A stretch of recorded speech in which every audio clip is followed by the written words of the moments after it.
Jika aki diberi beban yang besar, ternyata kapasitasnya akan lebih kecil daripada kapasitas nominalnya. Simak terus video ini.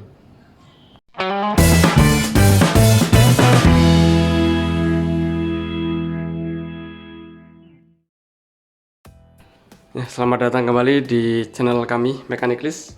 Baik teman-teman, untuk video kali ini saya akan menjelaskan tentang penggunaan beban pada aki.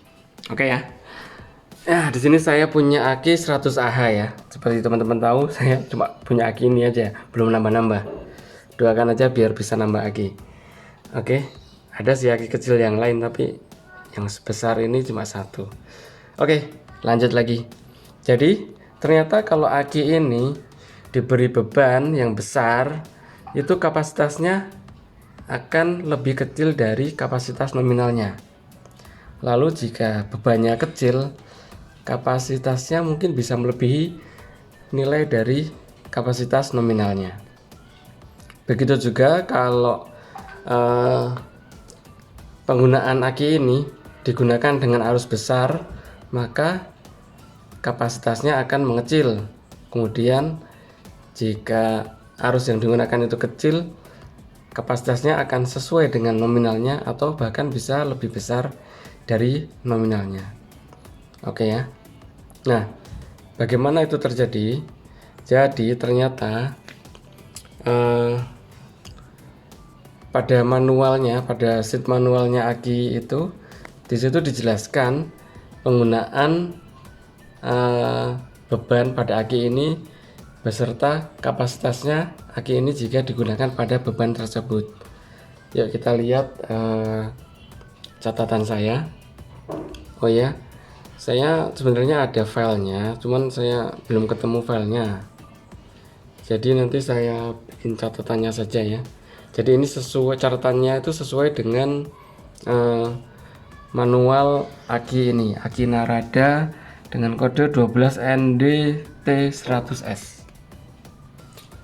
Ya, jadi kapasitas aki saya itu adalah 100 Ah C10 ya, atau 10H. Jadi spesifikasi aki Narada saya itu adalah yang ini, yang di bawah ini. Ya, jadi kan kalau teman-teman lihat, kadang di aki itu, kalau di mobil itu, di aki mobil biasanya ada aki 45 Ah garis miring 24 H.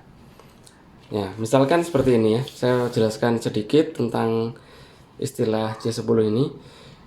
Jadi aki saya itu adalah aki dengan kapasitas 100 Ah pada C10 atau 10 jam.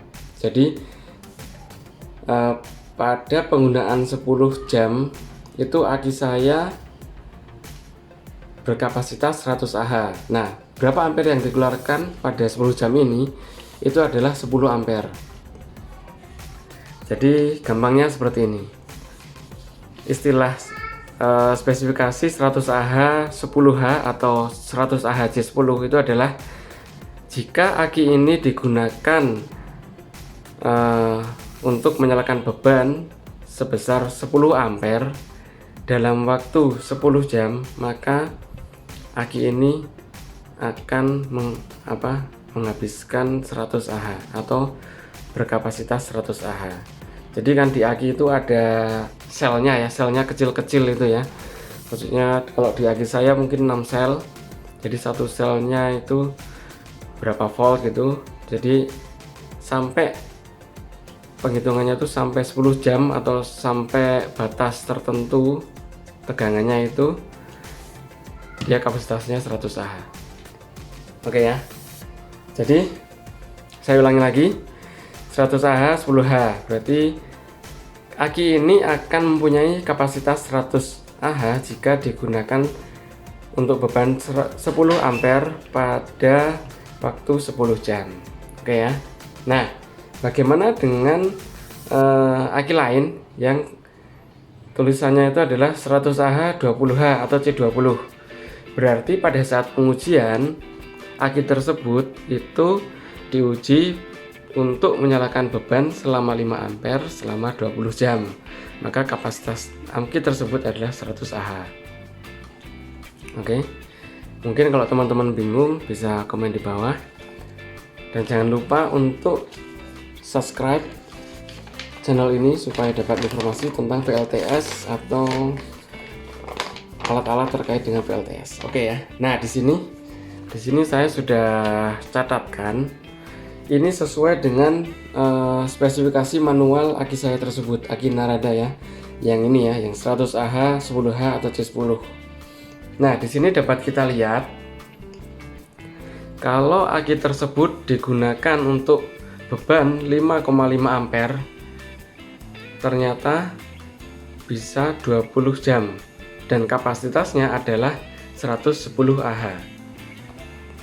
Ya, ternyata kalau aki saya tersebut itu digunakan untuk menyalakan beban 5,5 ampere selama 20 jam, ternyata kapasitas aki itu malah akan naik dari kapasitas nominalnya 110 Ah atau beban sekitar 66 watt.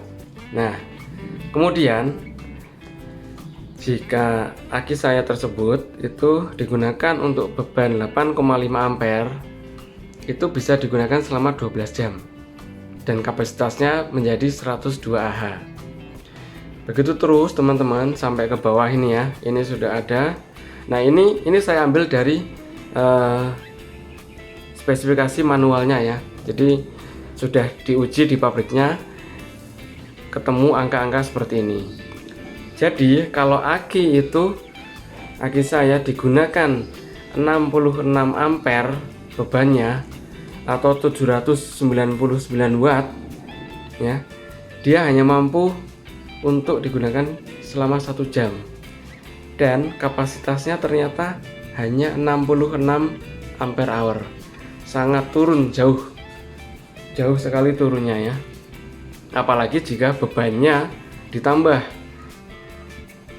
misal dibebani dengan beban 110 ampere atau 1320 watt, itu cuma bisa 30 menit dan ternyata kapasitasnya hampir separuhnya saja, cuma 55 ampere hour. Nah, oke ya teman-teman. Jadi ini untuk tambahan informasi saja ya. Jadi kalau untuk perhitungan sih kita nggak usah lihat ini. Kalau kita mau perhitungan perencanaan PLTS atau perhitungan perencanaan kebutuhan aki, kita tidak usah memperhitungkan ini. Kita pakai perhitungan yang pakai DOD dan segala macam itu teman-teman bisa lihat di video saya yang lain ya.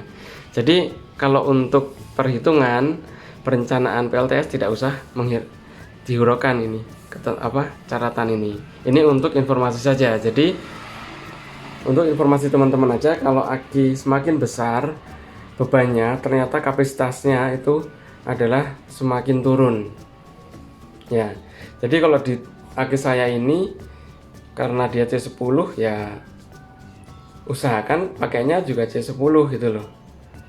Bisa lebih nggak masalah sebenarnya, cuman mungkin akan mengurangi umurnya dan kapasitasnya akan tidak sesuai dengan kapasitas nominalnya ya. Kalau ini C10 ya, kan dibebani dengan beban 10 ampere atau 120 watt, dia akan 100 Ah kapasitasnya. Jadi bisa nih, kalau bisa pemakaiannya adalah di bawah C10. Mohon maaf ya, di bawah C10 itu maksudnya C10, C11, 12, C13 gitu, C20 gitu. Jadi kalau lebih rendah itu malah jangan.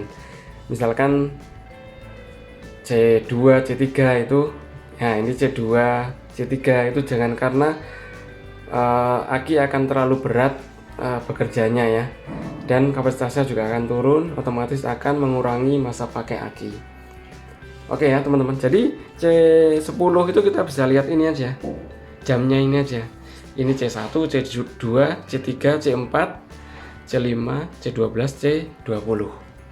Nah, semakin kecil malah semakin bagus, dia akan semakin awet dan semakin lama penggunaan akinya kan, dan otomatis dia juga ternyata lebih besar kapasitasnya. Jadi bisa dilihat teman-teman, kalau di spesifikasi aki saya itu dia ada keterangan maksimal charge-nya itu adalah 25 ampere, yaitu berarti sekitar C4 dan C3 ya, 25. Jadi kalau bisa pemakaiannya itu C8, atau kalau terpaksa juga bisa pakai C5 ini. Untuk pemakaian aki ya, usahakan pakai C10 atau C8 aja, jadi supaya akinya awet. Baik teman-teman, mungkin informasinya seperti itu, mudah-mudahan bermanfaat. Jika ada pertanyaan silahkan komen di bawah, dan jangan lupa subscribe untuk terus mengetahui informasi terkait PLTS, solar panel, dan peralatan-peralatan tentang PLTS. Terima kasih telah menonton video ini.